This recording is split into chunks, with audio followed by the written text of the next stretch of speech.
Welcome to S4 media. Fast food అంటే యువతకు ప్రాణం. బిర్యానీ, మాంసం, ఫ్రై పీస్, చిల్లీ చికెన్ అంటూ నోరూరించే భోజనాలతో నిత్యం హోటళ్లలో గంతులు వేస్తున్న మాంసాహార ప్రియులకు ఇది ఒక గుండె మంట పుట్టించే వార్త. మీరు ఎప్పుడైనా కేవలం రుచి కోసం ఆర్డర్ చేసిన చిల్లీ చికెన్ వంటకం నిజంగా చికెన్ కాదు, గబ్బిలాల మాంసమై ఉండవచ్చని ఊహించగలరా? ఇప్పుడు తమిళనాడులోని వెలుగులోకి వచ్చిన ఈ ఉదంతం చూస్తే మాత్రం ఆశ్చర్యపడక మానరు. తమిళనాడు రాష్ట్రంలోని సేలం జిల్లా డెనిష్పేట అటవీ ప్రాంతంలో 2 తుపాకులతో అటవీ ప్రాంతంలో అనుమానాస్పదంగా సంచరిస్తున్న ఇద్దరిని స్థానిక పోలీసులు అదుపులోకి తీసుకున్నారు. వీరు తమ పేర్లు కమల్ మరియు సెల్వం అని చెబుతూ విచారణలో ఓ భయంకరమైన రహస్యాన్ని బట్టబయలు చేశారు. గత కొన్ని నెలలుగా గబ్బిలాలను వేటాడుతూ వాటి మాంసాన్ని చికెన్ పేరుతో హోటల్స్కు సరఫరా చేస్తున్నట్లు అంగీకరించారు. మాంసం తక్కువ ధరకు లభిస్తే ఎవరైనా కొనుక్కుంటారు. అలాంటి ఆర్డర్స్ కోసం హోటల్స్, చిన్న ఫాస్ట్ ఫుడ్ సెంటర్లు ఈ ముఠా నుంచి మాంసాన్ని తీసుకుంటూ తమ కస్టమర్లకు చికెన్ అంటూ వడ్డిస్తున్నారు.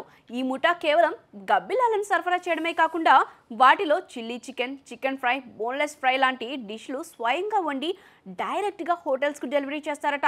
ఇందులో మరింత భయంకరమైన విషయం ఏమిటంటే వీరిని శిక్షణ ఇచ్చిన మరికొంతమంది వ్యక్తులు గతంలో నుంచే ఇదే విధంగా గబ్బిల మాంసం మాఫియాను నడుపుతున్నట్లు కూడా కమల్ వెల్లడించాడు. ఇది విని పోలీసులు మరియు ఫుడ్ సేఫ్టీ డిపార్ట్మెంట్ అధికారులు ఉలిక్కిపడి తక్షణమే పలు రెస్టారెంట్లపై తనిఖీలు ప్రారంభించారు. ఈ ముఠా సేలం చుట్టుపక్కల ఉన్న ప్రాంతాలకు మాత్రమే కాకుండా చెన్నై, కోయంబత్తూరు, ఈరోడ్ వంటి పెద్ద నగరాల్లో ఉన్న పలు ఫాస్ట్ ఫుడ్ సెంటర్లకు కూడా డెలివరీ చేస్తుంటారని సమాచారం. వాస్తవానికి గబ్బిలాలు వికారమైన వైరస్లకు మూలమవుతాయని శాస్త్రీయంగా నిరూపితమైంది. కొన్ని రకాల గబ్బిలాలు కరోనా వంటి వైరస్లను మోసుకెళ్లే సామర్థ్యం కలిగి ఉంటాయి. అలాంటి మాంసాన్ని తినడం వల్ల ఆరోగ్యపరంగా తీవ్ర ప్రమాదాలకు దారితీయవచ్చునని హెచ్చరికలు ఇప్పటికే వైద్య నిపుణుల నుంచి వెలువడుతున్నాయి. ఇంతకాలం ఫేక్ మాంసం మాఫియా అంటూ కొన్ని చోట్ల పిల్లి, కుక్క, ఎలుక మాంసాలను చికెన్గా అమ్ముతున్న ఘటనలు వినిపించాయి. కానీ ఇప్పుడు ఏకంగా గబ్బిలాల మాంసాన్ని మార్కెట్లోకి తెచ్చి అసలైన ఫుడ్ ఐటమ్లుగా వండించి ప్రజలకు తినిపించడం అతి హేయమైన చర్యగా మారింది. ఇది కేవలం నైతికంగా తప్పు మాత్రమే కాదు, ప్రజల ఆరోగ్యాన్ని నాశనం చేసే ప్రమాదకరమైన నేరం. ఈ ఘటన వెలుగులోకి రావడంతో Tamil Nadu food safety and hygiene department భారీ స్థాయిలో రెస్టారెంట్లు, ఫాస్ట్ ఫుడ్ కేంద్రాల్లో తనిఖీలు ప్రారంభించింది.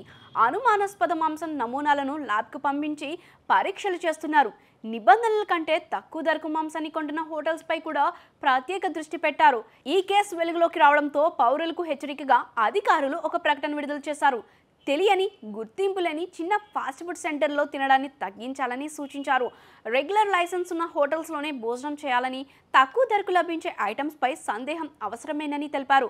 ఈరోజు మనం బయట తినే ప్రతి మాంసాహారం ఐటమ్ వెనుక ఎంత మోసం, ఎంత ప్రమాదం దాగి ఉందో ఈ ఘటన మరోసారి మనకు గుర్తు చేస్తుంది. గబ్బిలాలతో చిల్లీ చికెన్ వడ్డించడమే కాదు, దీనివల్ల తీవ్ర ఆరోగ్య సమస్యలు రావచ్చు. కాబట్టి ఇకపై జాగ్రత్తగా ఉండటం మన బాధ్యతే.